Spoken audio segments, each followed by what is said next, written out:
Hi, this is Reese from CreataCRM, and today I'm going to be showing you how you can manage the complete process with CreataCRM and MYOB. Now we're going to start with quotes in this particular demo, then convert that to jobs from all the items in the quotes, then do some task and tracking on the actual job itself. We're going to send some sales orders from the items from the job itself, and then send that information to MYOB. Now I'm going to show you how this works. Now we're going to start off with the quote section. First, you create a new quote.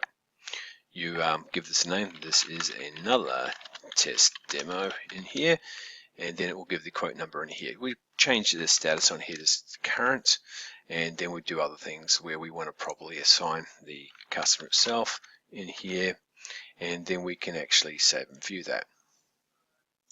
The next step we want to do is you can actually use job templates to just really integrate really quickly some job items that you pre-have. So that pretty much makes it easy for you to have a quote, and then you've got some quote templates that have been predefined that can add all the elements across.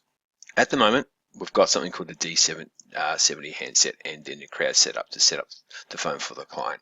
You've got some prices in here.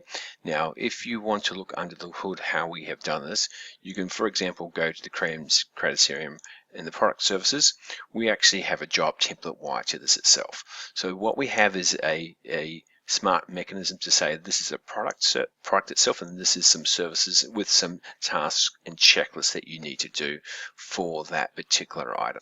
Now, from the quote itself, we've converted and we want to now execute and implement. We want to buy a D70 handset and reserve it itself to inside of MYOB, and we want to implement the job itself. Now, to do that, it's really simple. All you have to go to the section here, you go to the tools drop down menu and create a job here. You can create project, which is when you've got a lot of items in here and there's going to be a lot of elements to manage. But this particular one, because it's a small amount of items, we're going to go create a job from the section there. Now it's going to say who would you like. If the the person is blank, it's going to be admin, which is only one user in this database. So we're going to do that. So I have created a job itself. It's another test demo, and this is going to be the master job itself. We save and close that. Now what we've got here is all the tasks. Now we've got color coded, which is the task type. Say set up phone, send the phone to client, and first follow up as well. Now how that works is that you've got some elements here, which is going to be the successful or unsuccessful. That's very good for follow-ups, and we'll show you how that works. Now, for example, the job is working. You've got a lot of little elements here. You've got the Gantt chart on here, and that's for bigger occasions where you want to just see what's going on for the day on his Gantt chart. On this particular job, you can move it around if you want to.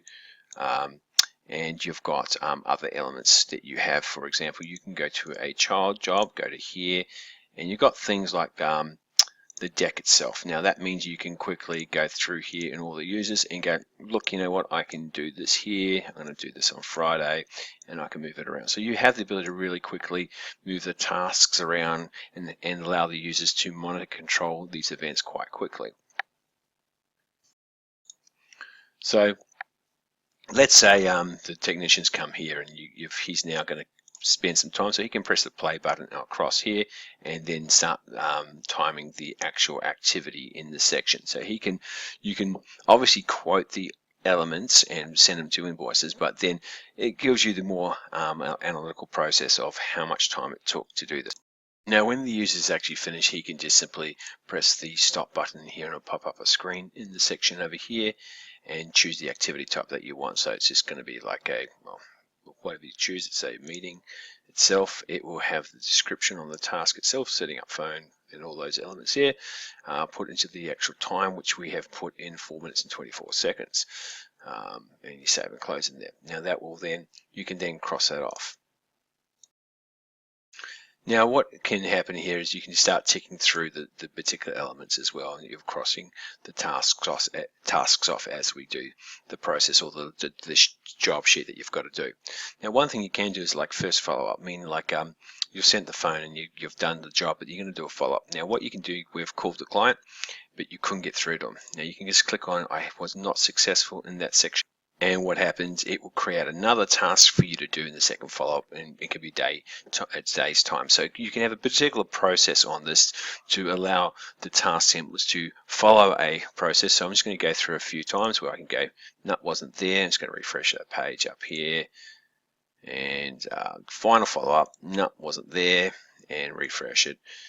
And then you've got things like speak to manager. So the activity type is, sorry about that, but it's nice and red saying, no, you need to do this after you have to speak to the manager because you can't get through to the person. So it gives you that quality control where at least the person's tried and he's done his particular 3 calls and he strikes 3 strikes you're out.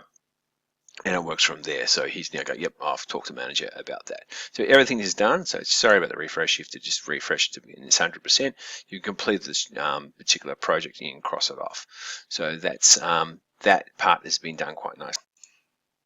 Now in this particular element here, you've got the parent project itself where it started from, and you've got things like the billing side. So these elements here where you've actually got a job item across, and these are the job items you've got to order. So this is the things that the phone itself you need to order it across. So you have these actions. You can select this section here, then click on create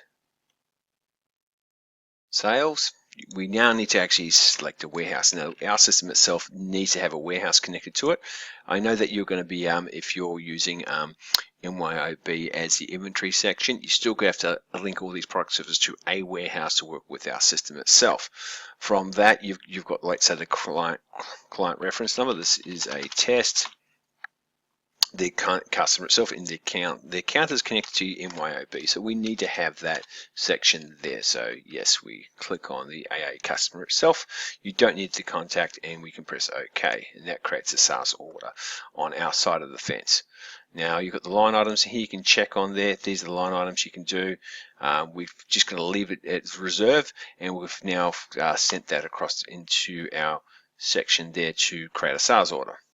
Now, if you're using MYOB inventory on your side and not ours, you still got one more extra step, which is to go to the sales orders, click on that, and you're going to just simply have to go to the tools drop-down menu and create a sales order section there. Now, it's going to, probably the previous videos you've got to make sure you do all the checks and balances to get into MYOB. So we want to pretty much link the account to it, a account. Save and view, and make sure the line item itself, and making sure that's connected to MYOB, and we're going to now just simply see if this works the second time. No MYOB layout, again we have to choose the layout on here as well. So you've got, now I think in this pre-systems we can actually set this up, but in this demo I actually haven't predefined it, but it's good to know as you're a user. You're going to make sure that you marry the item itself, which is the MYOB item, to the item layout invoices. So this video kind of helps you out to know that you've got to do your checks and balances to get into MYOB, and that's how MYOB is. And we send it across. And it will have a nice little sales order created in MYOB. So that means is that it's now created in MYOB. You still can go back to the job itself. Is in this section over here, and you've got the elements where you've actually ordered it, you've completed all the jobs, and it's things like when you can now edit this itself on the job section over here in the job status, and you can say, look, I have closed, invoiced off, and I've now finished my job. So that's telling management that I've actually finished this job, I've done all the tasks, and sent the sales order for the team to invoice that order that order across, and you can send that invoices from here as well. But hope that helps, that the process of from quotes to job orders, or we call work orders, and then ordering items from the actual to MYOB, or reserving the stock in sales orders. Hope that helps. Speak to you soon. Thanks.